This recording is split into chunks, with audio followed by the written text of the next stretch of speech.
하나님은 언제나 우리와 함께 하셨고 신실한 은혜와 사랑을 베풀어 주셨습니다. 오늘 예배를 우리가 드릴 때에 언제나 우리와 함께 하시는 주님, 또한 신실하신 주님을 우리가 생각하며 감사와 찬송을 올려드리는 복된 추수감사주일 예배가 될 수 있기를 바랍니다. 이 시간에 우리 같이 성도님 간에 반갑게 인사 나눌 때에 오늘은 이렇게 인사하겠습니다. 하나님께 감사합시다. 이렇게 한번 인사해 드릴까요? 하나님께 감사합시다.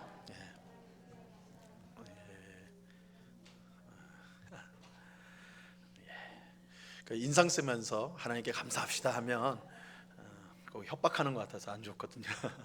늘 밝게 또한 서로를 사랑하는 마음으로 그렇게 늘 서로를 권면하는 우리가 되길 바랍니다. 우리 모두 그 자리에서 일어나서 묵도하심으로 추수감사주일 2부 예배를 우리 하나님 앞에 드리도록 하겠습니다. 다 같이 묵도하시겠습니다.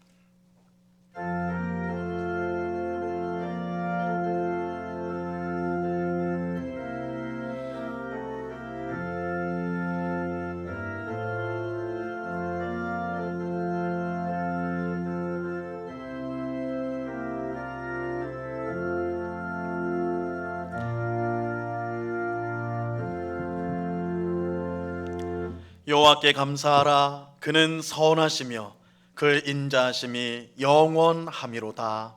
아멘. 참 좋으신 아버지 하나님, 지난 한 해 동안 여러 어렵고 힘든 일들이 우리 삶 가운데 많았지만 언제나 우리와 함께 하시고 그 어려움을 이기게 하시고 말로 할 수 없는, 형언할 수 없는 풍성한 은혜와 복으로 함께 하신 주님께 감사와 찬송을 올려드립니다. 오늘 추수감사주일을 맞이하여 주님을 사랑하는 주의 백성들이 이렇게 한자리에 모여서 영과 진리의 예배를 드리오니 하나님 홀로 영광 받아 주시옵소서. 또한 우리의 모든 더러운 죄악을 십자가 보혈로 깨끗이 씻어 주시옵소서. 성령으로 충만하게 하셔서 날마다 주님과 동행하는 감사의 삶을 살게 하여 주시옵소서. 이 시간 우리 마음속에 있는 모든 두려움과 염려와 근심들을 다 주님 앞에 맡기게 하옵시고 우리로 하여금 감사케 하시는 주님, 모든 것을 합력하여 선을 이루시는 주님으로 인하여 기뻐하며 또한 예배 가운데 풍성한 은혜를 경험할 수 있도록 주님 주장하여 주시옵소서. 오늘 예배 가운데 함께 하시고 은혜 베푸실 주님께 감사와 찬양을 올려드리오며 예수 그리스도 이름으로 기도드리옵나이다. 아멘.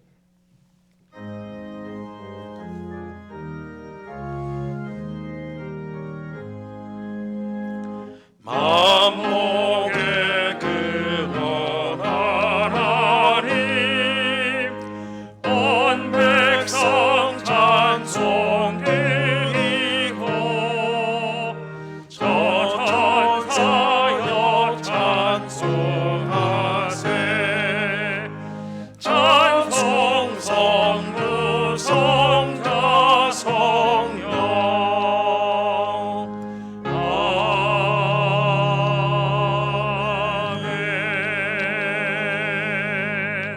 사도신경으로 우리의 신앙을 한 목소리로 같이 고백합니다.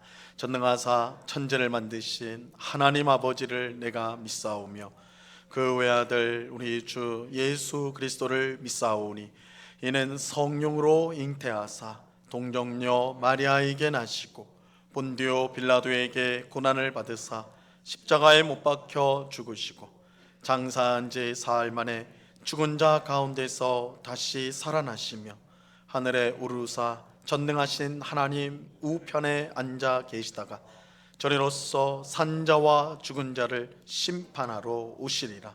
성령을 믿사오며 거룩한 공회와 성도가 서로 교통하는 것과 죄를 사하여 주시는 것과 몸이 다시 사는 것과 영원히 사는 것을 믿사옵나이다.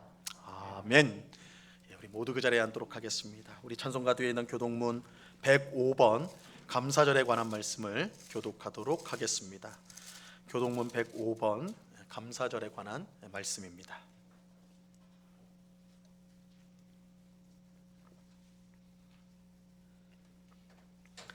감사절에 관한 말씀을 교독합니다. 여호와께 감사하라. 그는 선하시며 여호와께 감사하고 그의 이름을 불러 아뢰며 그들이 광야 사막길에서 방황하며 거주할 성읍을 찾지 못하고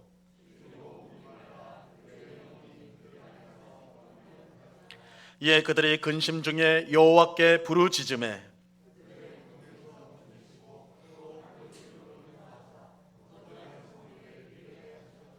여호와의 인자하심과 인생에게 행하신 기적으로 말미암아 그를 찬송할지로다.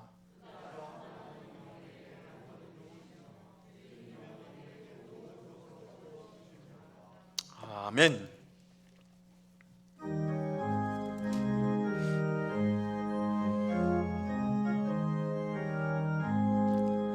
영광의 왕께 다 경배하며 그 크신 사랑 늘 찬송하라. 예부터 영원히 잠망되시니 그 영광의 주를 다 찬송하라. 능력과 은혜 다 찬송하라. 그 옷은 햇빛 그 집은 궁창 그 노래 소리로 주노하시고 폭풍의 날개로 달려가신다. 저 아름답고 놀라운 일이 가득한 이 땅 다 주의 조화 그 힘찬 명령에 더 잡히라니. 저 푸른 바다는 옷자락이라. 질그릇같이 연약한 인생 주 의지하여 늘 강건하리. 온 백성 지으신 왕이시니 그 자리 영원히 변함없어라.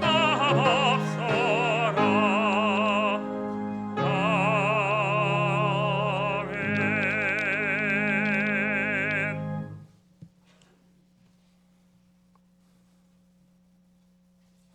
그의 백성을 인도하여 광야를 통과하게 하신 이에게 감사하라. 그 인자하심이 영원함이로다. 우리를 비천한 가운데서도 기억해 주신 이에게 감사하라. 그 인자하심이 영원함이로다. 하늘의 하나님께 감사하라. 그 인자하심이 영원함이로다. 아멘. 영광과 권세와 존귀와 위엄으로 온 누리 다스리시는 만왕의 왕께 모든 입으로 찬양과 영광을 올려드립니다. 주님의 크신 이름 위에 감사와 경배를 올려드립니다. 추수감사주의를 맞이하여 특별히 감사를 드림은 하나님께서 우리에게 일용할 양식 주시었고 우리의 대적자를 다 물러가게 하시며 날마다 구름 기둥과 불 기둥으로 인도하여 내신 우리 구주 아버지 하나님께 마음속 깊은 감사와 영광의 찬미 소리가 넘쳐남을 주님 앞에 고백드립니다. 오늘 주의 은혜를 받으러 찾아온 응곡의 모든 심령 가운데 우리를 죄와 슬픔 중에서 건져내신 내 구주 예수님으로 인해서 감사함과 만족함이 넘쳐나오니 우리 삶을 주 뜻하신 곳에 이끌어 주시어 주께 순종함으로 참된 위로와 평안 누리는 시간 되게 하옵소서. 주님, 저희들은 하나님께서 내려주신 복음과 구원의 은혜를 복으로 받은 자들입니다. 그럼에도 불구하고 우리의 삶을 되돌아보며 주님께 회개드립니다. 바쁜 일상을 핑계로 세상이 주는 바쁨과 물질과 쾌락을 마치 영원한 것인 양 쫓아다니며 하나님 없이도 살 수 있을 것 같은 반복되는 죄악의 모습이 아니었는지 돌이켜봅니다. 주님, 저희 인생들을 긍휼히 여기시고 불쌍히 여겨 주옵소서. 하나님을 모르고 살아가는 자들을 부러워 말고 존귀한 주님의 백성이요 성도의 거룩함을 간직하며 살게 하옵소서. 우리 일상 중에 음녀 바벨론과 같이 서서히 우리의 신앙을 조금씩 세상과 타협하며 하나님을 향해 걸어가지 아니하고 세상을 향하여 눈을 돌리고 마음을 내어주는 우리의 삶의 방향을 돌이키고 오늘의 회개를 통해서 주님과 동행하며 성령의 인도함을 받게 하옵소서. 주님, 우리 사회가 단계적인 일상 회복을 하게 하시니 감사를 드립니다. 또한 성도의 가정의 회복과 하나됨을 위해서 기도드립니다. 가족 구성원들 간의 대화와 공감이 일어나고 좋은 남편이요 아내가 되며 사랑으로 하나 되는 가정이 되게 하옵시고, 인간의 본성을 따라 사는 것이 아니요 예수님을 가장으로 모시고 주님 닮은 삶 살아가는 가정들이 되게 하여 주옵소서. 정작년 성경 공부를 통해서 주의 말씀인 설교를 어떻게 들을 것인지 깨달음을 주시니 감사드립니다. 우리의 신앙이 그저 흘러 떠내려가는 신앙이 되지 않고 주일 예배를 준비하며 기대하고 사모하는 성도들이 되게 하옵소서. 주일학교에서 양육받는 우리의 다음 세대들을 위해서 기도합니다. 예수님을 구주로 고백하는 입술들이 되며 사랑을 배우고 실천하는 자녀들 되게 하옵소서. 주일학교에서 신앙 양육을 위해서 헌신하는 모든 교육자와 교사들에게 먼저 충만한 은혜로 채워 주옵소서. 교회 안에서 멀리 떨어져서 생활하고 있는 청년들과 성도들을 위해서 기도합니다. 직업과 직장의 근무 환경으로, 건강상의 문제로, 가정의 여건으로 매주 같이 모여서 대면 예배를 드리지 못하는 상황 중에도 주께서 저들의 마음 가운데 예배를 향한 간절함과 소망을 허락해 주시기를 원합니다. 주일 예배 중에 주의 말씀 앞으로 나아가는 자들이 되게 하옵시며 교회 안에 교제와 봉사의 모임에 참여하기를 소원합니다. 정책당회를 은혜 중에 갖게 하시니 감사드립니다. 각 부서와 기관들이 2022년도에는 각자의 기관의 사명을 감당하며 하나님의 나라를 향해서 한 마음으로 나아가는 기관과 부서들과 은곡교회가 되게 하옵소서. 파송되어 있는 선교사 가정들과 국내의 많은 미자립 교회들을 돌보시고 은혜 주옵소서. 은곡교회가 복음을 가르치며 성도를 양육할 뿐만 아니라 선교사를 파송하고 이 땅에 복음을 전하는 교역자를 양성하는 사명을 잘 감당하게 하옵소서. 교회 환우분들을 위해서 기도합니다. 오랜 치료 기간으로 병원 생활에서 낙심하지 않도록 붙잡아 주시고 힘과 위로를 더하여 주옵소서. 성도의 몸에 기력을 회복시켜 주옵시고 부러지고 금이 간 뼈가 잘 붙고 근육이 소생하게 하옵소서. 우울증과 스트레스로 힘들어하는 성도들의 마음을 감사와 평안함으로 채우시고 늘 강건한 마음을 가지도록 주님 붙들어 주옵소서. 예배를 준비하며 봉사하는 손길들을 축복하시어서 교회를 섬기고 자원하여 봉사하는 성도의 삶에 더욱 기쁨과 감사 열매 맺어지게 하옵소서. 이 시간 주의 말씀을 들을 때 성령님 밝히 조명하여 주시어서 주의 부르심에 합당하게 행하며 구원으로의 여정에서 한 발자국 더 나아가는 성도들이 되게 하옵소서. 모든 말씀 진리와 구원의 길이 되시는 예수 그리스도의 이름으로 기도드립니다. 아멘.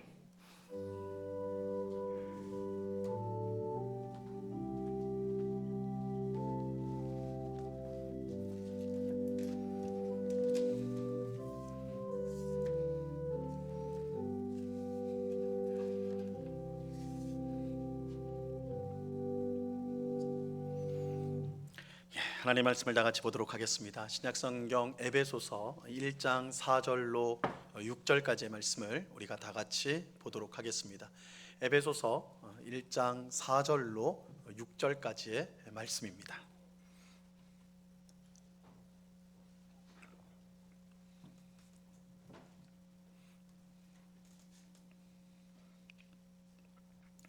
에베소서 1장 4절로 6절까지의 말씀, 이 시간 하나님께서 우리에게 주시는 말씀입니다. 하나님의 말씀을 들으시기를 바랍니다. 곧 창세전에 그리스도 안에서 우리를 택하사 우리로 사랑 안에서 그 앞에 거룩하고 흠이 없게 하시려고 그 기쁘신 뜻대로 우리를 예정하사 예수 그리스도로 말미암아 자기의 아들들이 되게 하셨으니 이는 그가 사랑하시는 자 안에서 우리에게 거저 주시는 바 그의 은혜의 영광을 찬송하게 하려는 것이라. 아멘. 이 시간에 호산나 성가대 찬양으로 하나님께 영광을 돌리겠습니다.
아멘. 귀한 찬송 우리 하나님 기뻐하실 줄 믿습니다. 헬렌 켈러 잘 아시죠? 헬렌 켈러는 1880년 6월 27일 미국에서 태어났습니다. 불행히도 태어난 지 2년이 못 되어서 심한 열병을 앓았고요. 그 열병으로 인해서 보지도 듣지도 말하지도 못하게 되었습니다. 하지만 헬렌 켈러는 현재는 하버드 대학에 속해 있는 레드클리프 대학을 최우수 성적으로 졸업을 했고 자신과 같은 장애인의 복지를 위해 평생 헌신하였어요. 그는 전 세계를 다니며 장애인과 고아, 난민 등 사회적 약자를 위해서 많은 연설을 하였고 큰 영향을 끼쳤습니다. 그 공로를 인정받아서 미국 최고의 훈장인 자유의 메달을 수상하였습니다. 그야말로 헬렌 켈러는 이 장애가 없는 사람도 흉내낼 수 없는 그런 위대한 삶을 살았습니다. 이 보지도 못하고 듣지도 못하고 말하지도 못하는 헬렌 켈러가 이런 위대한 삶을 살 수 있었던 가장 큰 이유는 잘 알려진 것처럼 그가 7살 때 만난 앤 설리반 선생님과의 만남 때문이었습니다. 이 앤 설리반은 교육을 전혀 받지 못해 제멋대로인 이 헬렌 켈러를 그야말로 사랑으로 품어주고 끝까지 포기하지 않는 인내로 교육한 선생님이었어요. 이 가족들은 헬렌 켈러가 극심한 장애가 있기 때문에 교육을 받을 수가 없을 거다 이렇게 생각을 하고 그저 하고 싶은 대로 살도록 했어요. 너무 불쌍하잖아요. 그러니까 2살도 못 되어서 보지도 듣지도 말하지도 못하니까 그래서 가족들이 늘 애틋한 마음, 짠한 마음이 있어서 그래 너가 편하게 살아라, 네가 원하는 대로 해라 이렇게 한 거예요. 교육을 전혀 하지 않고 그냥 자기가 원하는 대로 그렇게 자랐어요. 하지만 설리반 선생님의 생각은 전혀 달랐습니다. 설리반은 헬렌 켈러가 비장애인이 받는 교육을 똑같이 받을 수 있다라고 믿었어요. 그래서 설리반은 제멋대로 행동하는 헬렌 켈러를 끝까지 포기하지 않고 가르쳤습니다. 하지만 이 일이 생각처럼 쉬울 리가 없겠죠. 쉬운 일이 아니었습니다. 이 헬렌 켈러가 식탁에 앉아 음식을 제대로 먹도록 교육하는 데에도 엄청난 시간과 노력이 들어갔어요. 사실은 몇 마디 말만 하고 또 가르치면 될 만한 일인데도 오랫동안 가르치고 또 가르치고 훈련하고 또 훈련해가지고 이제 식탁에 딱 앉아서 밥을 먹을 수 있는 이제 도구를 가지고 밥을 먹을 수 있도록 그렇게 했다는 거죠. 그렇게 하는데도 큰 시간이 걸렸어요. 설리반이 헬렌 켈러에게 물이라는 단어 하나를 가르쳐주기 위해서 7개월이 걸렸다고 그래요. 우리는 눈으로 물하고 또 만져보고 마셔보고 이게 물이구나 이 개념 잡는 거 사실 즉각적으로 되잖아요. 근데 헬렌 켈러가 이 물이라는 이 단어와 그 개념을 이해하는데 7개월이 걸렸다고 그래요. 그러니까 설리반이 7개월 동안 이 단어를 설명하기 위해서 힘썼다는 것이죠. 그러니까 얼마나 고생스러웠겠습니까? 하지만 설리반은 끝까지 포기하지 않고 헬렌 켈러를 가르치고 또 가르쳤습니다. 훈련하고 또 훈련시켰어요. 그 결과 앞에서 말씀드린 대로 헬렌 켈러는 오늘날의 하버드 대학을 최우수 성적으로 졸업하는 놀라운 성과를 거두게 되죠. 여기서 드는 궁금증은 이 설리반 선생님은 보지도 듣지도 말하지도 못할 뿐만 아니라 이 제멋대로 행동하는 이 헬렌 켈러를 어떻게 끝까지 포기하지 않고 교육할 수 있었느냐 하는 것이죠. 어떻게 끝까지 포기하지 않고 할 수 있었느냐. 이것은 설리반 선생님이 사랑이 많고 인내심이 뛰어났기 때문이다 이렇게 단순하게 말할 수가 없어요. 왜냐하면 헬렌 켈러를 사랑하는 사람이 이 세상에서 가장 사랑하는 사람이 누구일까요? 그 부모겠죠. 그 형제겠죠. 가족이 가장 사랑했을 거 아닙니까? 근데 가족들이 이미 두 손 두 발 다 들었거든요. 교육을 못 시켰어요. 그러니까 단순히 설리반 선생님이 사랑이 많아서 인내가 많은 선생님이라서 그랬구나 이렇게 말할 수 없는 거예요. 가족들도 다 손을 들었으니까. 그렇다면 분명히 이 설리반에게는 헬렌 켈러를 향한 특별한 무언가가 있었다라는 것을 우리가 생각할 수가 있죠. 그 특별한 것이 무엇이었는지 설리반이 죽기 전 얼마 전 헬렌 켈러와 나눈 마지막 대화에서 우리가 이제 알 수가 있어요. 헬렌 켈러가 이제 죽어가는 설리반 선생님을 찾아갔습니다. 이제 임종을 얼마 남기지 않은 그런 아주 위중한 상태였거든요. 그래서 설리반을 찾아가서 헬렌 켈러가 이렇게 말을 했다고 그래요. 선생님 꼭 나으셔야 돼요. 선생님이 만약 돌아가시면 저는 이 세상에서 남아서 아무것도 할 수 있는 게 없을 것 같아요. 저는 아무것도 할 수 없어요. 선생님이 안 계시면 저는 아무것도 할 수 없어요. 이렇게 헬렌 켈러 이제 설리반 선생님에게 말을 했다고 그래요. 그러자 이 설리반 선생님이 그러니까 굉장히 병 때문에 고통스러운 가운데서도 그 얼굴에 실망한 기색이 탁 완전히 누가 봐도 실망한 얼굴 탁 띄면서 실망한 얼굴을 띄면서 그렇다면 나의 인생은 실패한 거야. 이렇게 헬렌 켈러에게 말을 했다고 그래요. 너가 정말 그렇다면 네 말이 진실하다면 난 내 인생이 실패한 거야. 이렇게 말했다고 그래요. 이 설리반에게는 헬렌 켈러를 향한 분명한 목표가 있었어요. 그는 헬렌 켈러가 자유롭고 독립적인 인간으로 살 수 있다고 믿었어요. 사실 이것은 어느 누구도 그렇게 생각하지 못했어요. 심지어 가족조차도 헬렌 켈러가 자유롭게 독립적으로 혼자도 잘 살 수 있을 거라 그렇게 전혀 생각하지 않았어요. 그러나 설리반에게는 그 믿음이 있었어요. 그 확신이 있었어요. 바로 이 분명한 확신과 믿음과 목표가 설리반으로 하여금 끝까지 헬렌 켈러를 포기하지 않고 가르쳤던 원동력이 되는 거예요. 그 목표를 향해 달려왔어요. 그러니까 임종 직전에 저는 선생님 없으면 아무것도 못할 것 같아요 이 하는 말에 나는 실패한 거야. 네 말이 진실하다면 실패한 거야. 이렇게 헬렌 켈러가 말을 했던 것이죠. 그런데 여러분, 우리에게도 설리반 선생님과 같이 우리를 향한 분명한 목적을 가지고 어떤 어려움에도 포기하지 않고 우리를 이끌어 가시는 분이 계시다는 사실을 여러분 알고 계십니까? 우리에게도 있어요. 그분은 바로 창세전에 우리를 택하시고 사랑 안에서 그 기쁘신 뜻대로 우리를 예정하신 하나님이세요. 하나님은 우리를 향한 분명한 목적을 갖고 계십니다. 그리고 하나님은 그 어떤 어려움에도 포기하지 않고 우리를 향한 목적을 반드시 이루어 주십니다. 제가 에베소서 첫 설교에서 구원을 잘 이해해야 된다라고 이미 말씀을 드렸습니다. 에베소서는 구원에 관한 책이에요. 그래서 전반부는 구원이 무엇인지에 대해서 밝히고 있고 후반부는 구원받은 백성인 성도가 어떻게 살아야 되는가 이걸 말해주고 있거든요. 그러니까 이 에베소서를 관통하는 주제가 구원이에요. 구원을 잘 이해하셔야 돼요. 우리는 보통 구원하면 천국에 가는 것만 생각을 해요. 구원을 천국 티켓으로 생각하는 것이죠. 하지만 구원을 이렇게 이해하면 곤란한 문제가 발생하게 됩니다. 구원을 받고 나서 할 일이 없어져요. 천국 티켓을 받았거든요. 천국으로 들어가야 되잖아요. 그게 우리의 가장 중요한 목표 아닙니까? 목적이 돼버리는 거예요. 그러면 이 땅에 남은 삶은 뭐예요? 아무 의미가 없어요. 그래서 어떤 성도가 가장 복된 성도인가? 구원받고 바로 죽은 성도가 가장 복된 성도가 돼버리는 거예요. 만약에 구원을 천국에 가는 것으로만 생각한다면 예수 믿자마자 죽는 게 가장 복된 성도라고 생각할 수밖에 없는 거예요. 이 땅에 남아봤자 죄밖에 더 짓는 거 있겠어요? 그러니까 빨리 죽는 게 복이겠구나 이런 생각을 가질 수밖에 없는 것이죠. 하지만 성경이 말씀하는 구원은 단지 천국에 들어가는 것만이 아닙니다.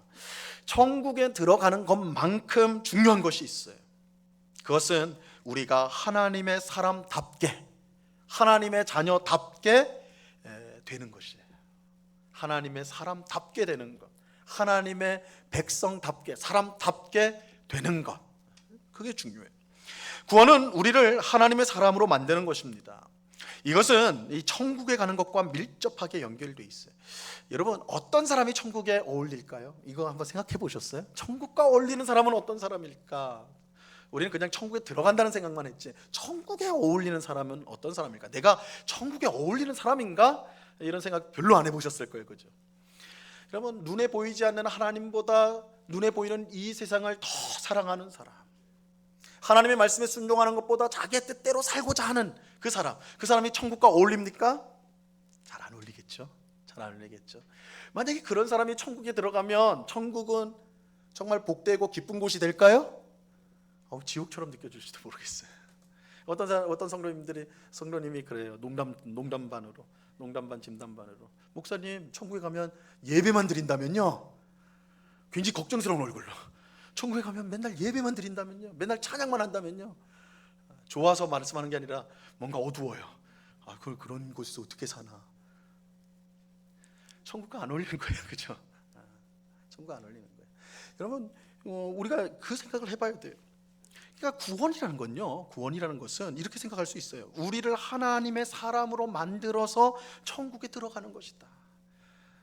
구원 티켓이면 천국과 어울리지도 않는 사람을 구원 티켓이 있다는 이유로 천국에 들어간다? 그건 진정한 천국일 수 없을 것 같아요. 그렇죠? 그래서 하나님께서 우리에게 구원을 주신다는 것은 우리를 들여보내려고 하는 그 천국에 합당한 사람으로 먼저 만드시는 것이 필요한 거예요. 그러지 않고 천국에 어울리지 않는 그 사람을 그냥 천국에 넣는다고 해서 천국이 되는 것이 아니라는 것이죠. 우리는 여기서 우리를 향한 하나님의 분명한 목적을 발견하게 됩니다. 그것은 우리를 하나님의 사람답게 만드는 거예요. 우리를 하나님의 사람답게 만드는 것. 자, 이것이 오늘 우리가 읽은 본문이 강조하는 중요한 내용 가운데 하나입니다. 4절 말씀 보시기 바랍니다. 오늘 본문 4절 우리 한 목소리로 같이 읽습니다. 시작. 곧 창세전에 그리스도 안에서 우리를 택하사 우리로 사랑 안에서 그 앞에 거룩하고 흠이 없게 하시려고. 우리는 지난 주일에 이 말씀을 통해 구원이 하나님의 전적인 은혜다라는 것을 우리가 살펴보았죠. 왜 구원이 하나님의 전적인 은혜입니까? 하나님께서 우리를 언제 선택하셨다고요? 창세전에, 우리를 만드시기 전에, 그것도 훨씬 세상의 기초가 놓여지기 전에 우리를 선택하셨다. 이 말은 뭐예요? 우리에게 선택의 조건과 자격이 있다 없다? 없다는 거예요. 우리가 세상에 있지도 않은데 우리를 택하셨다니까요. 하나님이 우리에 대한 것을 생각 안 하시고 우리의 어떠한 모습들을 보지 아니하시고 그저 선택하신 거예요. 이게 은혜죠. 받을 수 없는데 받게 하는 거, 이게 은혜예요. 그래서 하나님이 우리를 선택해 주셨다, 그 자체로 하나님의 은혜예요. 구원은 하나님의 은혜다. 그런데 이 말씀은, 이 4절 말씀은 구원이 하나님의 은혜라는 사실과 함께 또 하나의 중요한 내용을 우리에게 알려주고 있습니다. 그것은 우리를 향한 하나님의 목적이 있다는 거예요. 하나님이 우리를 창세전에 선택하셨는데 그건 은혜예요. 그런데 선택한 이유가 있다는 거예요. 선택한 이유가 뭐예요? 우리를 거룩하고 흠이 없게 하시려고. 하나님이 우리를 창세전에 선택하셨는데 그 목적이 있어요. 그 목적이 뭐냐? 우리를 거룩하고 흠이 없게 하기 위해서. 간단히 말하면 우리를 하나님의 사람으로 만드시기 위해서. 전에도 말씀드린 적이 있는 것처럼 이 거룩이라는 말, 우리 교회에서 거룩이라는 말 많이 씁니다. 그죠? 성도는 거룩해야 된다. 성도 자체가 거룩한 사람 아닙니까? 그래서 이 거룩이란 말을 많이 쓰는데 이 거룩의 의미는 하나님의 것이에요. 하나님의 것으로 성별되는 것을 거룩이라고 말합니다. 하나님의 것이 되는 것을 거룩이라고 말을 해요. 하나님을 거룩하신 하나님이라고 그러잖아요. 하나님께 속한 사람은 당연히 거룩해야 되겠죠. 그래서 이 거룩이라는 말 자체가 하나님의 것, 하나님의 것이 되다, 하나님의 소유가 되다라는 그런 뜻을 가지고 있습니다. 그래서 제사장은 거룩해야 됩니다. 왜 그래야 되냐? 그들이 하나님을 직접 섬기는 하나님의 사람이기 때문에 그래. 그들이 거룩한 것은 당연한 것이죠. 또 흠이 없다. 흠이 없다라는 것은, 이 말이 어디서 많이 쓰여지냐면 구약 성경을 보시면 레위기처럼 제사를 드리는 그 내용을 보면 제물, 하나님께 바쳐지는 제물의 조건을 말할 때 이 흠이 없다는 말을 씁니다. 하나님께 바치는 제물은 흠이 없어야 돼요. 흠이 없어야 된다. 흠이 있으면요 하나님께 드릴 수가 없습니다. 제사장도 마찬가지예요. 흠 있는 제사장은 제사장이 될 수가 없습니다. 자, 이렇게 보면 흠이 없다는 것도 거룩과 마찬가지로 하나님의 것이라는 뜻이 그 속에 담겨 있다 볼 수가 있어요. 이렇게 보면 하나님께서 창세전에 우리를 선택하신 목적이 우리를 거룩하고 흠이 없게 하려는 것이다라는 말씀의 뜻은 우리를 하나님의 사람이 되게 하려는 것이다. 하나님의 것으로, 하나님의 소유인 사람으로 만들려는 것이다 라는 것이 되는 거죠. 이것은 오늘 우리가 읽은 본문 5절도 똑같이 말하고 있습니다. 자, 오늘 5절 말씀도 같이 한번 읽어봅니다. 5절 시작. 그 기쁘신 뜻대로 우리를 예정하사 예수 그리스도로 말미암아 자기의 아들들이 되게 하셨으니. 우리가 지난 주일에 살펴본 것처럼 이 말씀도 하나님의 구원이 전적인 은혜로 주어진다라는 것을 강조하는 말씀이죠. 하나님께서 예정이라는 건 미리 정한다. 우리를 구원하기로 미리 정하셨는데 무엇 때문에 우리를 예정하셨다고 그랬어요? 미리 정하셨다고 그래요? 무엇 때문에? 우리가 교회 잘 나와서요? 헌금 많이 해가지고요? 착해가지고요? 아니요. 하나님의 사랑 안에서 그 기쁘신 뜻대로, 하나님의 사랑 안에서 그 기쁘신 뜻대로 우리를 예정하셨다. 자격과 조건이 누구에게 있어요? 우리가 아니라 하나님이요. 예정하신 이유가 하나님께 있는 거예요. 그래서 전적인 은혜다, 전적인 은혜다 이렇게 말씀을 드렸어요. 그런데 이 말씀도 5절과 마찬가지로 또 다른 중요한 내용을 담고 있습니다. 하나님께서 우리를 사랑 안에서 그 기쁘신 뜻대로 예정하신 목적이 나와 있어요. 목적이 뭐냐? 그것은 예수 그리스도로 말미암아 우리를 자기의 아들들이 되게 하기 위해서다. 하나님이 우리를 예정하신 목적이 뭐라고요? 우리를 하나님의 아들들이 되게 하기 위해서다. 이렇게 성경에서 이제 아들이 되게 한다 이런 말이 이제 많이 등장하는데 우리 여자 성도님들이 이 말씀을 읽으면 서운한 마음이 들죠. 사실 교회를 보면 여자 성도님이 더 많은 게 사실이거든요. 어느 교회나. 근데 맨날 아들 타령만 하고 있으니까 야, 이 성경도 어쩔 수 없는 건가? 이렇게 생각할지 모르겠는데, 우리는 이런 이제 구원에 있어서 우리를 아들 되게 한다, 아들로 삼았다, 양자 삼았다. 양자도 아들이니까 이 아들이란 표현이 나오면 우리 여자 성도님들은 이거는 나도 포함된다, 딸도 포함된다, 이렇게 받아들이시면 돼요. 이게 자녀라는 표현이에요, 사실은. 그래서 우리를 하나님의 아들들이 되게 한다, 그 뜻은 하나님의 자녀가 되게 한다, 아들, 딸이 되게 한다, 그렇게 받으시면 되겠습니다. 그런데 여기서 이제 자녀가 된다는 말은 더 정확하게 말을 하면 자기의 친자녀로 입양한다는 뜻이에요. 이게 아들들이 되게 한다는 말의 뜻은 자녀로 입양을 한다, 입양을 한다라는 뜻입니다. 여러분, 입양이 뭐예요? 입양이 뭐예요? 내 자식이 아닌데, 내 몸에서 난 자식이 아닌데 입양을 통해 내 자식이 내 자식으로 삼는 거. 다른 사람 자식인데, 자녀인데 내 자녀로 삼는 것을 입양이라고 그래요. 입양이라고 그래요. 여러분, 구원받기 전 우리는 원래 어떤 사람이었습니까? 여러분, 우리는 어떤 사람이었어요? 에베소서 2장 3절 말씀 보세요. 자, 같이 한번 읽어봅니다. 시작. 전에는 우리도 다 그 가운데서 우리 육체의 욕심을 따라 지내며 육체와 마음에 원하는 것을 하여 다른 이들과 같이 본질상 진노의 자녀였더니. 여러분, 우리는 원래 어떤 사람이었어요? 말하기 싫죠, 그렇죠? 이거 누구라도 말하기 싫을 거예요. 진노의 자녀, 하나님께서 진노를 내려 마땅한 자녀. 그런데 이 진노의 자녀도 되게 심하게 말하는 것 같은데, 요한일서 3장 10절에 보면요, 더 노골적이에요. 뭐라고 하냐면 마귀의 자녀라고 그래요. 예수 믿기 전에 우린 누구였어요? 마귀의 자녀예요. 진노의 자녀예요. 하나님께 심판받아 지옥에 들어가 마땅한 자들이. 마땅한 자들. 이게 원래 우리예요. 원래 신분이에요. 우리가 원래 그런 자녀였어요. 처음부터 하나님 자녀 아니었어요. 처음부터 괜찮은 사람 아니었어요. 진노의 자녀, 마귀의 자녀였어요. 그런데 하나님께서 그런 우리를 예정하셨어요. 미리 정하셨다는 거예요. 뭘 위해서요? 하나님의 자녀가 되도록 하기 위해서. 하나님의 자녀가 되도록 하기 위해서. 우리를 자기 자녀로 입양하기 위해서예요. 입양하기 위해서. 자, 이렇게 보면 구원은 무엇입니까? 구원은요, 신분이 변화되는 거예요. 신분이 변화되는 거예요. 마귀의 자녀에서 하나님의 자녀가 되는 신분의 변화가 구원이에요. 구원이에요. 그리고 그것이 구원이라고 성경은 말하고 있어요. 자, 이렇게 보면 오늘 읽은 4절과 5절은요, 사실상 똑같은 말씀을 반복하는, 두 번이나 강조하고 있다라고 할 수가 있어요. 하나는 구원이 하나님의 전적인 은혜라는 사실을 똑같이 강조하고 있고, 다른 하나는 우리를 하나님의 사람, 하나님의 자녀로 만드는 것이 구원이고 우리를 향한 하나님의 분명한 목적이라는 사실을 4절과 5절이 똑같이 말씀하고 있는 것입니다. 그리고 하나님은요, 자신의 목적을 반드시 이루십니다. 하나님은 자기 뜻을 꺾거나 변경하거나 포기하는 법이 없이 반드시 성취하세요. 그렇기에 구원이 하나님의 은혜로 주어지는 것이기 때문에 결코 그 구원을 잃어버릴 수 없는 것처럼, 우리가 하나님의 사람이 되는 것도 하나님의 뜻이기 때문에 절대 실패할 수가 없는 것입니다. 자, 우리는 여기서 이 신앙생활을 할 때 누구나 겪게 되는 풀리지 않는 문제를 해결할 수 있는 하나의 열쇠를 얻게 됩니다. 여러분, 우리는 구원을 받았는데요, 왜 우리의 삶은 이처럼 힘들고 어려운 것일까요? 하나님께서 우리를 창세 전에 택하셨잖아요. 하나님의 사랑 안에서 그 기쁘신 뜻대로 우리를 예정하셨잖아요.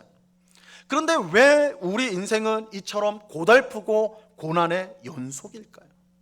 세상 사람들보다 월등하게 잘 사는 것은 아니더라도 적어도 그들보다는 조금이라도 더 나아야 되는 거 아닌가요? 우리가 기도하면 바로 응답을 주시고, 어려움을 당하면 피할 길을 보여주시고, 또 잘못된 선택을 하더라도 좋은 결과, 내가 잘못은 했지만 하나님이 그것을 변하게 하셔서 좋은 결과가 나오도록 그렇게 역사해 주셔야 하지 않느냐는 거예요. 이런 마음 한 번씩 다 생각해 보지 않으셨습니까? 이런 마음을 가지지 않으셨어요? 하지만 현실은 그렇지 않죠. 아무리 기도해도 응답이 잘 되지 않아요. 세상 사람보다 더 잘 살기는커녕 오히려 못한 삶을 살아가요. 하나님을 믿는다고 말하는 것이 부끄러울 정도로 고난의 연속이에요. 마치 하나님이 안 계신 것처럼 느껴져요. 아니면 하나님이 나를 사랑하지 않거나 혹 버린 것처럼 생각이 돼요. 그런데 정말 화나는 건 이거예요. 정말 좀 속된 말로 미치고 팔짝 뛰겠는 게 이거예요. 정말 하나님 나 사랑하지 않는 것 같고, 하나님 나한테 무관심한 것 같고, 이런 서운한 마음이 막 가득한데, 어려움을 당할 때 가득한데, 교회 가거나 교회 가서 설교를 듣거나 아니면 집에서 성경을 읽으면 뭐라고 말씀해요? 하나님은 너를 언제나 사랑하신다고 그러잖아요. 하나님은 항상 사랑하신다고 그러잖아요. 하나님이 잠시만, 야 내가 잠시 너를 향한 사랑을 좀 멈추고 좀 후에 사랑해 줄게, 이런 그런 성경 말씀이 없잖아요. 변함없고 신실하게 언제나 사랑하신다고 말씀하잖아요. 그러니까 우리가 그것 때문에 이 마음이 더 상하는 거예요. 상하는 거예요. 우리를 사랑하신다는데, 구원하셨다는데, 선택하셨다는데, 예정하셨다는데 왜 우리는 이 모양 이 꼴로 살 수밖에 없느냐는 것이죠. 오늘 본문은 바로 이 어려운 문제를 해결할 수 있는 열쇠를 우리에게 줍니다. 열쇠 중에 하나를 우리에게 줘요. 하나님이 우리를 사랑해서 선택하시고 예정하여서 구원해 주셨는데도 불구하고 왜 우리의 삶은 이처럼 힘든 것일까? 왜 힘든 것일까? 그 이유는 하나님께서 우리를 향한 분명한 목적을 갖고 계시기 때문입니다. 왜 우리가 힘든가? 하나님이 우리를 향한 목적이 있어요. 목적이 있어요. 그 목적이 뭐예요? 우리를 하나님의 사람답게, 하나님의 자녀답게 만드는 거예요. 하나님께서 원래 진노의 자녀였고 마귀의 자녀였던 우리를 자기 자녀로 입양하여서 우리를 하나님의 자녀답게 만드는 거예요. 이것이 우리를 향한 하나님의 분명한 목적이에요. 그리고 하나님은 이 목적을 이루기 위해서라면 무슨 일이든 하세요. 이게 중요한 거예요. 중요한 거예요. 하나님이 우리를 향해 목적이 있는데 자기 자녀답게 만드는 거예요. 근데 하나님은 자기 뜻을 꺾거나 포기하지 않으시거든요. 반드시 이루십니다. 그렇게 수단과 방법을 가리지 않으세요. 하나님께 붙들린 인생을 하나님은 그 목적 가운데 끝까지 인도하신다고요. 여러분, 군인이 어떻게 만드는지는 줄 아십니까? 처음부터 태어날 때부터 군인은 없어요. 처음 엄마 뱃속에 나오면서 경례 충성하고 나오는 아이는 없어요, 세상에. 군인은 만들어지는 거예요. 만들어지는 거예요. 입대를 하면, 군에 들어가면 훈련소에 제일 먼저 들어갑니다. 제 경우에는 논산훈련소에서 6주 동안 이제 훈련을 받았는데요. 이 6주 동안 민간인이 군인으로 변화가 되는 거예요. 만들어져요. 근데 어떻게 만들어지느냐? 딱 들어가면 좋은 말로 구슬리는 거 아니에요. 야, 너 이제 군인이니까 군인답게 살아야 돼. 이렇게 고운 말로 구슬리는 게 아니에요. 그렇게 하지 않아요. 군인이 되는 법에 대한 아주 좋은 명강의를 들려줘가지고, 야, 내가 군인이 돼야 되겠다, 이렇게 하지 않아요. 위대한 군인의 일대기를 그린 감동적인 영화를 보여줘가지고 우리를 군인을 만드는 게 아니에요. 민간인을 군인으로 만드는 것은 혹독한 훈련을 통해서예요. 혹독한 훈련을 통해서입니다. 우선 훈련소에 들어가면요, 누구도 예외 없이 아침 6시에 일어나고 밤 10시에 자게 됩니다. 물론 겨울에는 6시 반에 일어나게 되는데 이건 누구나 예외 없어요. 저는 새벽형 인간이라서 전 4시에 일어나야 되는데 소용없어요. 6시에 일어나야 돼요. 6시. 저는 올빼미족이라서 밤에 능률이 오릅니다. 전 밤에 일해야 되거든요. 소용없어요. 10시 되면 불 다 끄고 자야 돼요. 군대 가면 누구나 해요. 누구나. 또 배고프면 아무 때나 식당에 가서 밥을 먹을 수 있는 게 아니에요. 훈련소에서는 7시, 12시, 저녁 6시 딱 시간이 되어야지만 거기 가서 밥을 먹을 수가 있어요. 그것도 혼자 가서 밥 먹는 거 아니에요. 옆에 있는 동료랑 다 같이 가야 돼요. 다 같이 가가지고 다 같이 자리에 딱 앉아가지고 숟가락 같이 들어야 돼요. 같은 시간에 같이 딱 들고 숟가락 내릴 때 난 빨리 먹는데, 빨리 먹어도 소용없어요. 있어야 돼. 마지막 먹는 사람 다 먹고 나면 그때 다 같이 일어나가지고 다 같이 나가는 거예요. 그렇게 훈련 받아요. 또 말할 때도 편하게 못해요. 아무 말이나 막 하면 안 되고, 말할 때 그 끝이 뭘로 끝나야 돼요? 항상 다나 까로 끝나야 돼요. 요자 붙이면 안 돼. 기합 받아요. 제가 많이 당해봤어요. 조교한 때 그랬어요 했다가 얼마나 째려보고 막 기합을 주려고 하는지. 말도 제 멋대로 못해요. 노래는요, 유행가요? 찬송가요? 뭐 불러요? 군가 불러야 돼요. 군가 배웁니다. 군가 불러야 돼요. 훈련소에 있는 동안 식사 외에 일체 간식도 먹지 못해요. 길을 갈 때도 혼자 가면 안 되고 옆에 동료가 있는데 발 맞춰서 가야 돼요. 발도 마음대로 못해요. 왼발 그러면서 발 맞춰 가야 돼요. 화장실은요, 심지어 화장실도 마음대로 못 가요. 휴식 시간 맞춰서 가든지 정말 급하면 허락을 받아야 돼요. 저 화장실 가도 되겠습니까? 굉장히 굴욕적이죠. 화장실 가는 것도 허락을 받아요. 일일이 허락을 받아야 돼요. 그야말로 하나부터 열까지 다 통제를 받습니다. 근데 이렇게 함으로써 자기 생각을 따라 살던 민간인이 명령을 따라 사는 군인으로 만들어지는 거예요. 이런 훈련을 통해서. 근데 여러분, 이게 정말 힘들어요. 얼마나 힘든지 몰라요. 정말 답답합니다. 내가 왜 이렇게 살아야 하나? 라는 회의가 하루에도 몇 번씩 들어요. 사회에서 자유를 만끽하며 사는 친구들이 얼마나 부러운지 몰라요. 나를 군대에 가둔 국가가 얼마나 원망스러운지 몰라요. 내가 조국을 사랑하는데, 이 우리나라 대한민국을 사랑하는데 군대에서는 훈련소에 탁 누워 있으니까 기가 막힌 거예요. 야, 내가 미국이나 저기 유럽의 어떤 나라에서 태어났으면 이 군대 올 일도 없을 것이고 내가 자유롭게 살 텐데 왜 한반도에 태어나가지고 내가 이렇게 군대에 갇혀 있는가, 이런 원망이 저절로 들어요. 하지만 분명한 사실은 이런 혹독한 훈련이 없으면 민간인이 군인으로 만들어질 수 없다는 것입니다. 만약 군인이 자기가 하고 싶은 대로 다 하고 산다면 전쟁이 일어났을 때에 적에 맞서서 나갈 군인은 아무도 없을 거예요. 전쟁이 났잖아요. 앞에 적이 와요. 그럼 지휘관이 뭐라고 합니까? 앞으로, 그죠? 앞으로 나가서 싸우라는 거 아니에요. 그런데 훈련을 받지 않은 군인들은 뭐라고 그래요? 미쳤냐? 누구 죽이려고 앞으로 나가라고 그러냐? 너나 나가라, 뭐 이럴 거 아니에요? 다 도망가 버리겠죠. 그런 군대는 있으나 마나한 군대가 되겠죠. 그러니까 평소에 혹독한 훈련을 통해 가지고 그 명령에 따라 살고 죽는 그 훈련이 된 군인들은 그런 군인이어야지만 총알이 날아다니는 전쟁터에서 앞으로 나갈 수가 있는 거예요. 나라를 지키기 위해서, 그죠? 가족을 지키기 위해서 앞으로 전진해 나갈 수가 있는 거예요. 그런 훈련을 받은 사람이 되는 거예요. 그래서 군인을 만들기 위해서는 혹독한 훈련이 반드시 필요해요. 이건 너무나 사실은 상식적인 얘기죠. 이것은 마귀의 자녀에서 하나님의 자녀로 입양된 우리도 마찬가지입니다. 우리가 하나님의 자녀로 입양되었지만 그렇다고 해서 자동으로 하나님 자녀답게 되는 것은 아닙니다.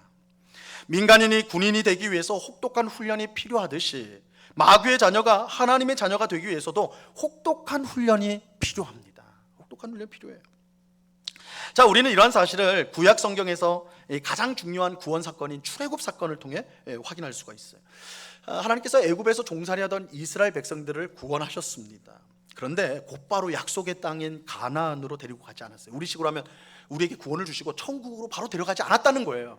어디로 데려가세요? 시내산으로 데려가셨어요. 시내산. 그래서 시내산에 가서 뭘 하냐면 하나님과 이스라엘 백성이 언약을 맺습니다. 언약을 맺어요. 여러분, 언약은 굉장히 중요하다고 그랬어요. 언약 공식이 있다고 그랬는데 우리 은곡교회 성도라면 이거 다 외워야 돼요.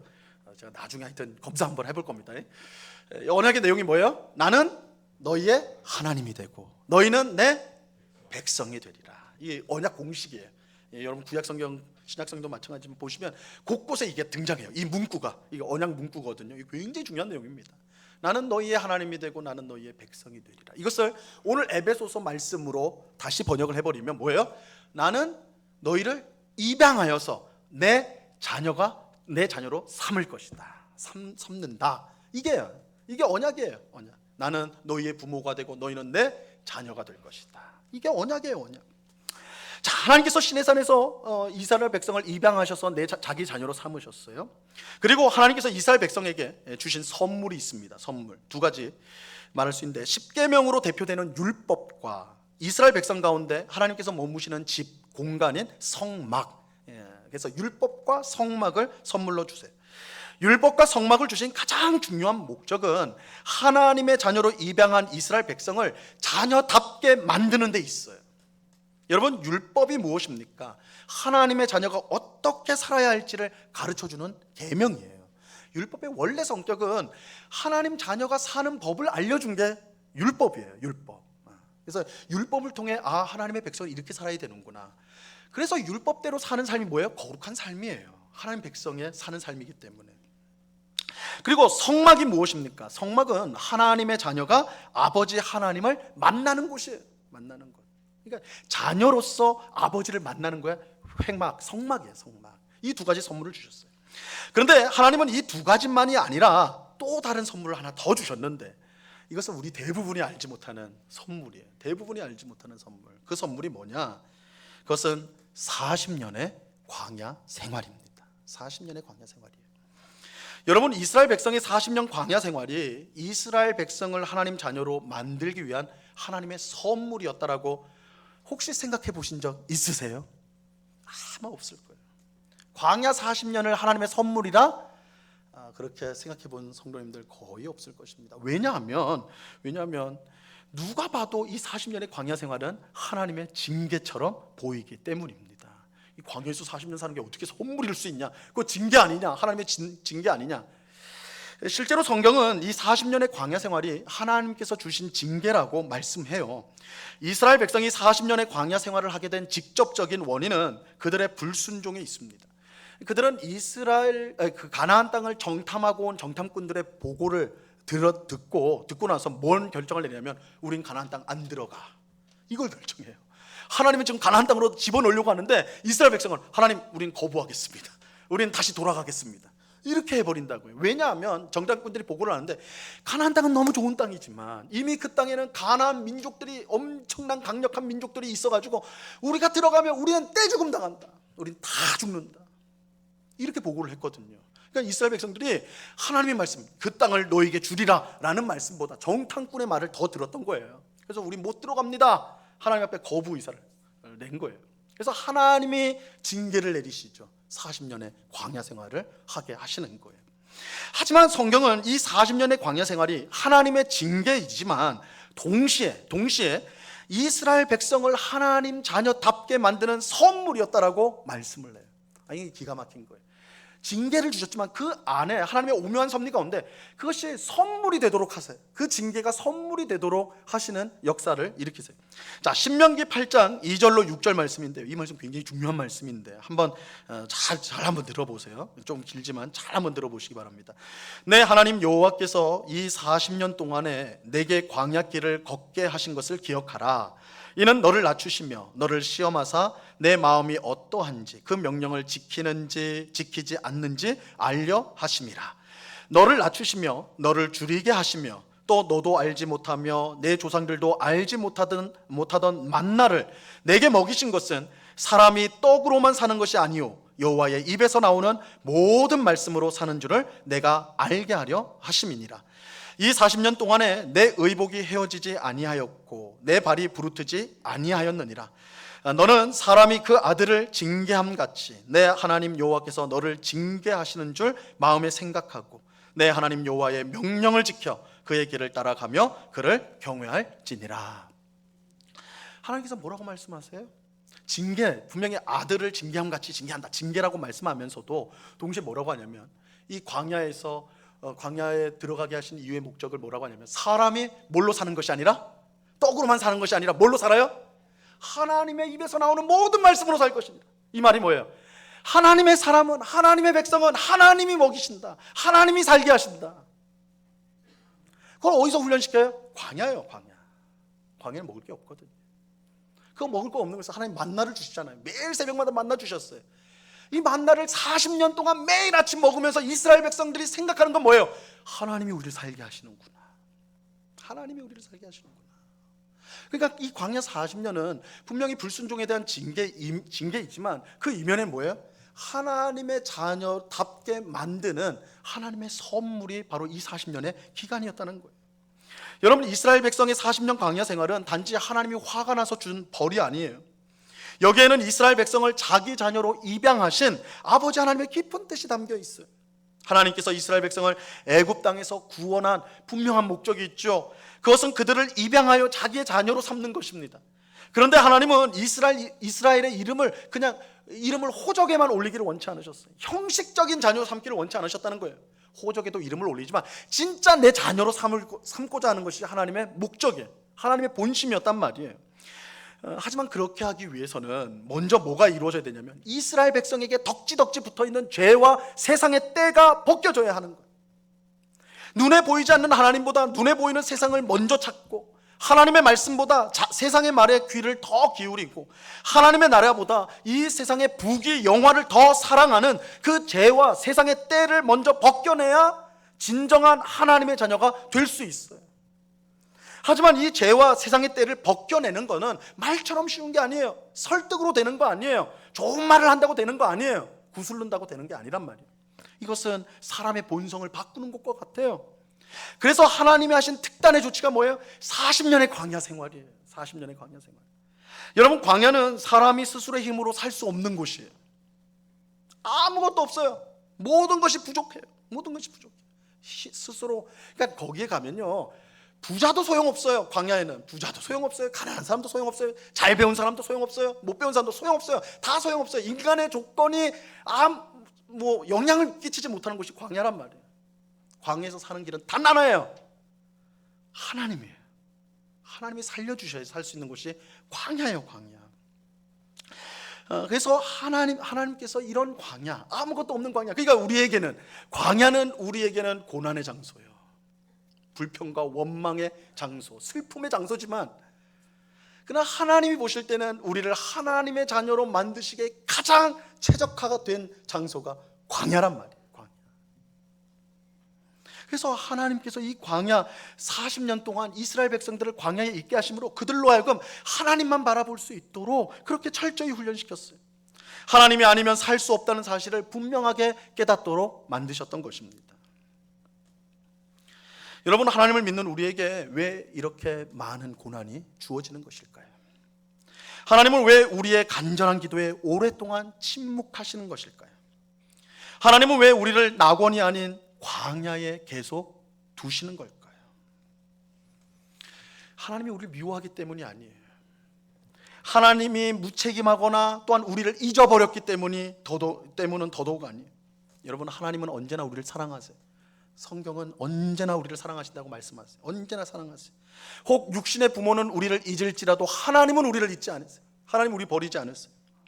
하나님께서 우리를 광야에 두신 것은 우리를 하나님의 자녀답게 만드시기 위함이에요. 거룩하고 흠이 없는 하나님의 자녀로 만드시기 위해서 우리에게 광야를 허락하시는 거예요. 우리를 광야에 두세요. 그러므로 우리가 살면서 이 광야에 있는 것처럼 느껴질 때 너무 낙심할 필요가 없습니다. 하나님의 사랑과 구원을 의심할 필요도 없어요. 오히려 이 광야의 시간이 거룩하고 흠이 없는 하나님의 자녀로 만드는 시간이라는 것을 우리는 믿어야 돼요. 물론 너무 힘들죠. 막막하죠. 이스라엘 백성이 광야에서 있었던 때를 한번 상상해 보세요. 얼마나 힘들고 막막했을지 어렵지 않게 상상할 수 있어요. 우리도 마찬가지죠. 우리 앞에 여러 인생의 문제가, 어려운 문제가 닥칠 때 막막하죠. 어떻게 하나? 살 수 있나?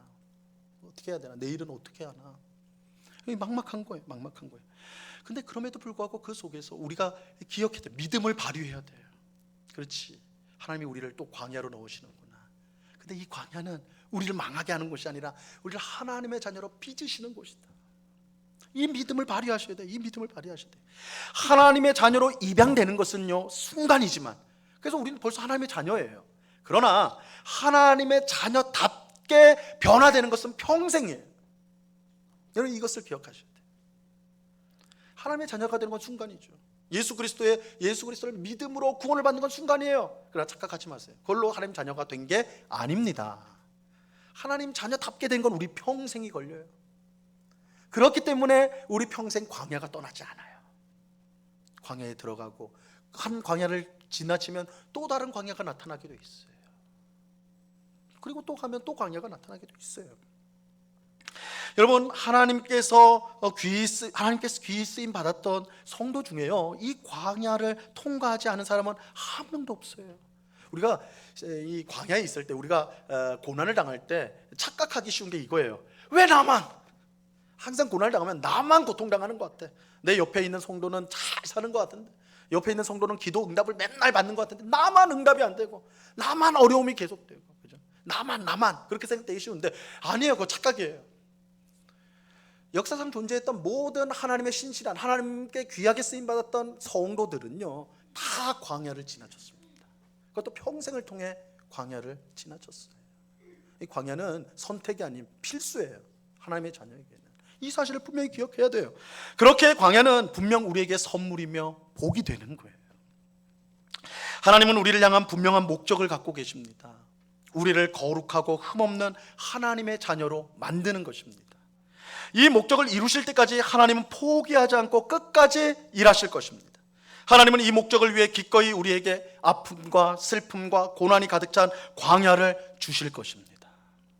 하지만 우리가 힘들더라도 하나님을 믿으며 광야를 끝까지 통과할 때 어느덧 하나님만 바라보고 믿는 영광스러운 하나님의 자녀로 변화된 자신을 발견하게 될 것입니다. 그게 얼마나 복된 건지 몰라요. 여러분, 하나님이 여러분 기도하는 거 다 하여튼 제때 응답하시면 믿음 생활 잘할 것 같죠. 하나님 돈 주세요 했더니 막 벼락 막 하늘에서 막 돈 떨어지고, 내 자녀 잘 되게 해주세요 했더니 이 공부 안 하던 녀석들이 막 오늘날부터 막 미친 듯이 공부를 하기 시작하고, 그러면 정말 믿음 생활 잘할 것 같죠. 신나게 할 것 같죠. 제가 목사를 해보니까 많은 성도님들 만나는데 그렇지 않던데요. 솔직히 그렇지 않던데. 정말 하나님께 매달리고 하나님을 의지하는 사람은 다 광야에서 훈련을 받는 성도들이더라고요. 그게 사실이에요. 물론 하나님이 주신 복이 있습니다. 평탄한 삶을 사는 사람이 있습니다. 이게 상대적인 거예요. 그러나 광야 없는 성도는 없습니다. 꼭 기억하십시오. 광야 없는 인생은 세상 사람은 가능해요. 여러분, 세상 사람은 광야 없는 삶이 가능합니다. 정말 그들은 아무 어려움 없이 정말 평생 잘 먹고 잘 사다가 죽을 수 있어요. 왜냐하면 그들은 하나님 손에 잡힌 사람들이 아니에요. 그들은 하나님 자녀가 아니기 때문에 관심이 없어요, 하나님께.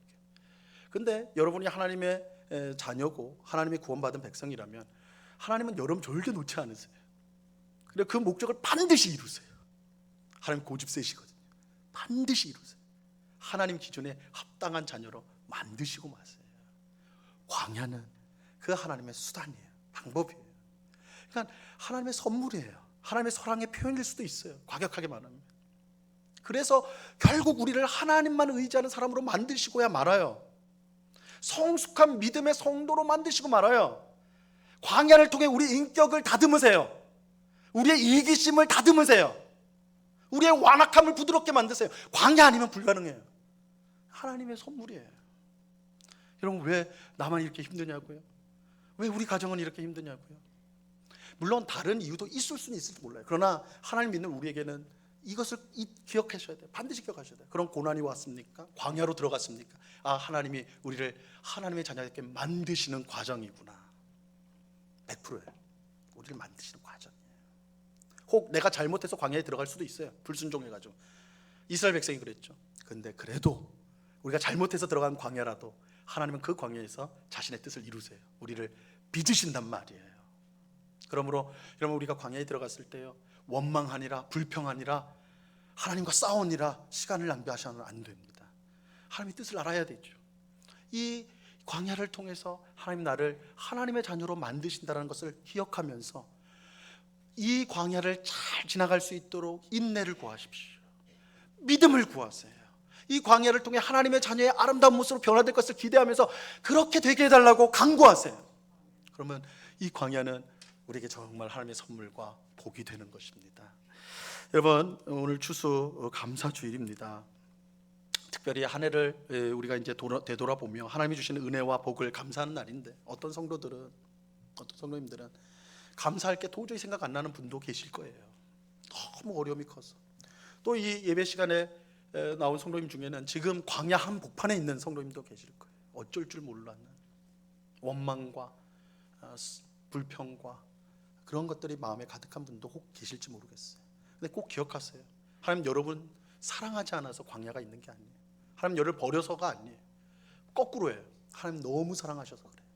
하나님 목적이 너무 선명해서 그래요. 하나님 여러분을 붙잡고 놓지 않으세요. 하나님의 원하는 만큼 변하지 않으면 광야는 계속될 수밖에 없어요. 근데 여러분의 잘못이라고 생각하시면 안 돼요. 오히려 하나님이 우리를 그렇게 만드신다는 걸 꼭 기억하세요. 그래서 광야 한복판에 들어갔을 때 우리는 하나님이 이루실 일들을 기대하면서 인내로서 믿음으로써 이것을 잘 견뎌나가게 해달라고 구하셔야 돼요. 구하셔야 돼요. 그럼 그게 복이 돼요. 광야가 은혜가 돼요. 복이 되는 거예요. 그리고 이 광야는 영원하지 않아요. 이건 수단이지 목적이 아니에요. 이것이 지났을 때 하나님의 위대한 목적인 우리, 하나님의 자녀답게 변화된 우리를 발견하게 될 것입니다. 우리가 추수감사주의를 맞이하면서 이러한 사실을 기억하면서 광야에 있어서도 하나님께 감사를 드리는 그런 복된 믿음으로 이 땅을 살아가는 우리 모두가 될 수 있기를 우리 주님의 이름으로 간절히 축원합니다. 기도하겠습니다. 하나님 아버지, 하나님의 위대한 구원의 목적, 우리를 하나님의 자녀답게 만드는 것입니다. 하나님은 우리를 선택하시고 예정하셨기 때문에 우리를 하나님 자녀답게 만드는 이 일은 절대 하나님 포기하지 않고 반드시 이루어 주실 것입니다. 근데 이 목적을 이루기 위해서 광야가 꼭 필요합니다. 하나님, 그래서 우리에게 광야를 주십니다. 그러나 주님, 우리는 그 하나님의 사랑과 그 은혜를, 그것을 알지 못해서 원망하고 불평합니다. 마치 하나님이 우리를 사랑하지 않는 것처럼 생각하여서 고통 속에 나날을 보냅니다. 주님, 오늘 말씀을 통해서 우리의 인생의 광야의 뜻, 의미를 분명히 알게 하셔서 광야 한가운데서도 하나님을 믿고 감사를 드리는 우리가 되게 하여 주시옵소서. 그래서 광야를 지나 정말 하나님 자녀의 아름다운 모습 변화된 우리 자신을 발견하는 그 영광의 순간을 기다리며 또한 사모하며 또한 그것을 끝까지 인내로 나아가는 주의 백성들이 다 될 수 있도록 주님 주장하여 주시옵소서. 추수감사주일 이러한 귀한 믿음을 고백하는 모든 성도들에게 이 광야의 은혜를 넘치도록 허락하여 주시옵소서. 감사와 찬송을 주께 드리오며 예수 그리스도 이름으로 기도드리옵나이다. 아멘.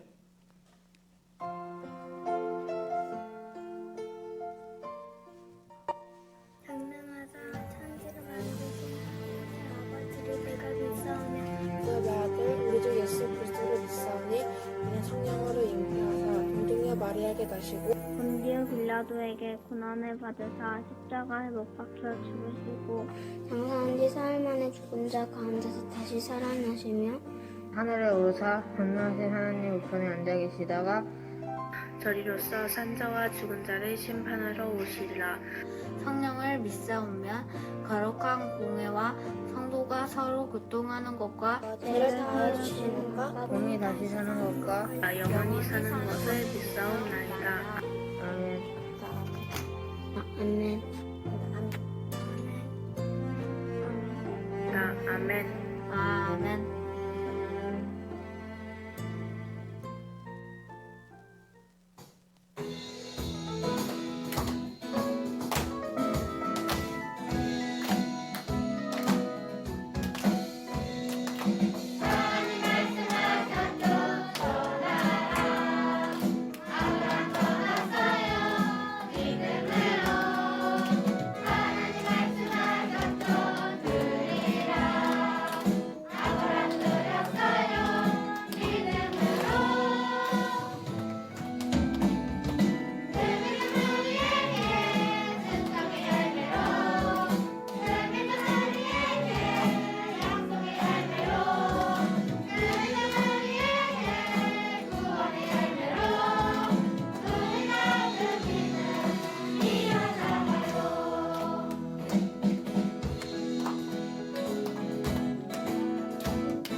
지난번에 있었던 우리 유초등부 여름이라고 하기도 그렇고 가을이라고 그렇고 하여튼 성경학교 우리 동영상입니다.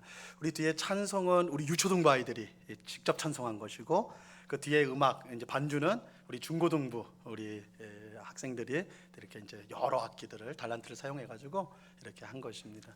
마치 음반을 듣는 것처럼 제 귀에만 그렇게 들리겠죠? 예, 하여튼 너무 귀한 찬송을 우리 하나님께서 기뻐하실 줄 믿습니다. 감사합니다. 우리 찬송가 40장을 같이 찬송하도록 하겠습니다.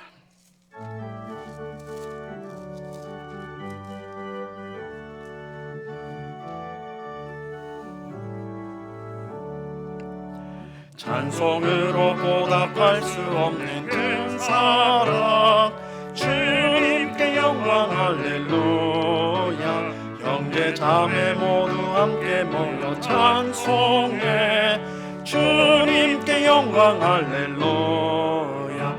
하나님의 자녀여 크게 찬송 부르며 밝고 거룩한 길로 기쁨으로 나아가 주의 보좌 앞으로 속히 들어가겠네. 주님께 영광 할렐루야. 우리 받은 주님 은혜 한량 없도다. 주님께 영광 할렐루야. 기쁜 찬송 부르면서 천국 가겠네. 주님께 영광 할렐루야. 하나님의 자녀여 크게 찬송 부르며 밝고 거룩한 길로 기쁨으로 나아가 그의 보좌 앞으로 속히 들어가겠네. 주님께 영광 할렐루야. 잠시 후에 우리 모두 주를 보겠네. 주님께 영광 할렐루야. 영광스러운 보좌 위에 거룩하신 주, 주님께 영광 할렐루야. 하나님의 자녀여 크게 찬송 부르며 밝고 거룩한 길로 기쁨으로 나아가 주의 보좌 앞으로 속히 들어가겠네. 주님께 영광 할렐루야. 만국 백성 천국에서 소리 높여서 주님께 영광 할렐루야. 영원토록 주의 공로 찬양하겠네. 주님께 영광 할렐루야. 하나님의 자녀여 크게 찬송 부르며 밝고 거룩한 길로 기쁨으로 나아가 주의 보좌 앞으로 속히 들어가겠네. 주님께 영광 할렐루야. 아멘. 하나님께 감사를 드립니다. 모든 것의 주인이신 하나님 아버지 감사합니다. 자녀의 유아 세례 받게 하심을 감사합니다. 이 아이가 하나님의 것임을 늘 기억하며 믿음으로 양육하는 부모 되게 하시고 아이가 건강한 그리스도인으로 자라가게 하소서. 생일을 감사합니다. 범사일 감사합니다. 또한 추수감사 헌금으로 드립니다. 같이 기도하겠습니다. 하나님 아버지 감사합니다. 언제나 우리의 선한 목자가 되어주셔서 우리의 삶을 이끄시는 주님, 우리를 푸른 풀밭 쉴만한 물가로 인도하여 주신 주님 감사합니다. 그러나 어떨 때는 사막의 음침한 골짜기도 허락하시는데 그럼에도 불구하고 우리를 그저 내버려 두지 않고 그 속에서 주의 지팡이와 막대기로 안전하게 지켜주시고 그 모든 어려움을 통해서 우리를 하나님의 자녀, 하나님의 백성답게 빚어가시는, 만들어가시는 하나님의 귀한 손길에 또한 감사를 드립니다. 하나님, 우리에게 주어진 모든 삶이 하나님을 향한 감사가 아닌 것이 없습니다. 이 감사를 잊지 않고 항상 하나님께 감사하고 영광 돌리며 찬송하며 광야라도 또한 편안한 길이라도 어느 곳에 있든지 주의 백성답게 주의 사람답게 찬송하며 살아갈 수 있도록 은혜 베풀어 주시옵소서. 하나님 베푸신 은혜에 감사하여서 이 시간 여러 명목의 헌금을 주님께 드립니다. 추수감사 헌금으로 주님께 드립니다. 주님 기쁘게 받아 주옵시고 이 헌금이 사용되어지는 곳마다 주님의 복음이 힘있게 증거되게 하시고 어렵고 힘든 이웃들을 돕고 살리며 주님의 몸된 교회를 든든히 세우는 데 쓰여지는 귀한 헌금이 될 수 있도록 역사하여 주시옵소서. 아버지 하나님, 우리의 삶에 주어진 모든 것이 하나님이 주신 것입니다.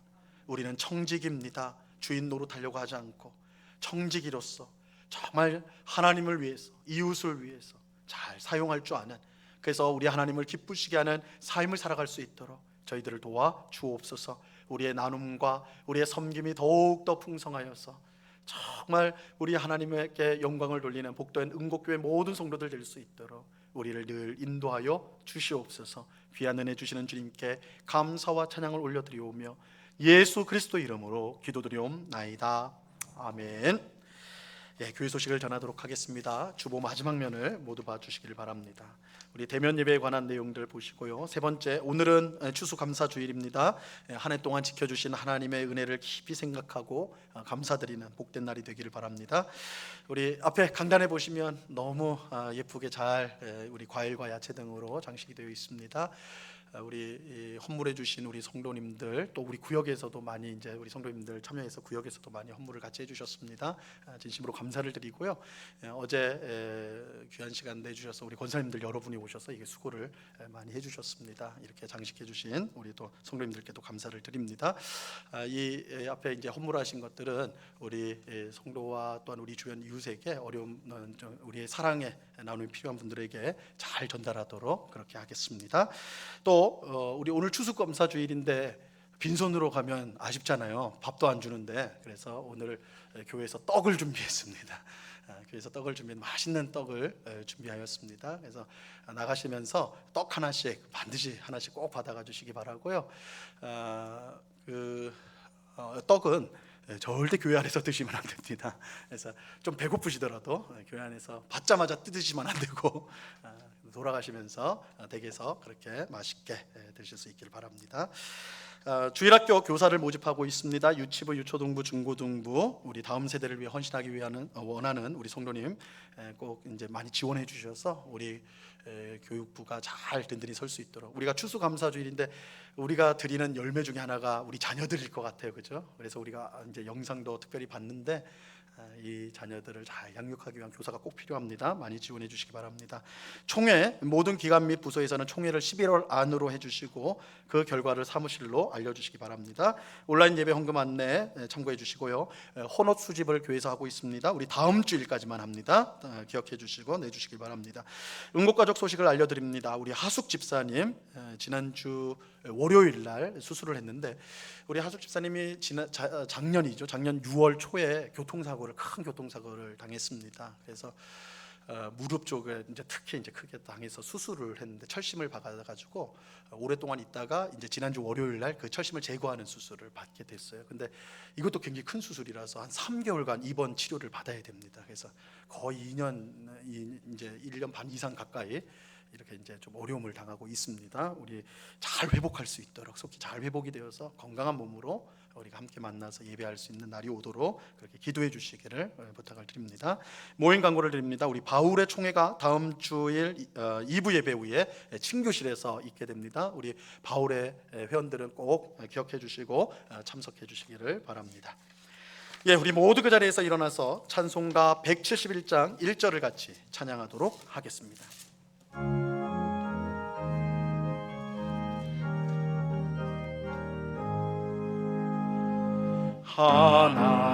하나님의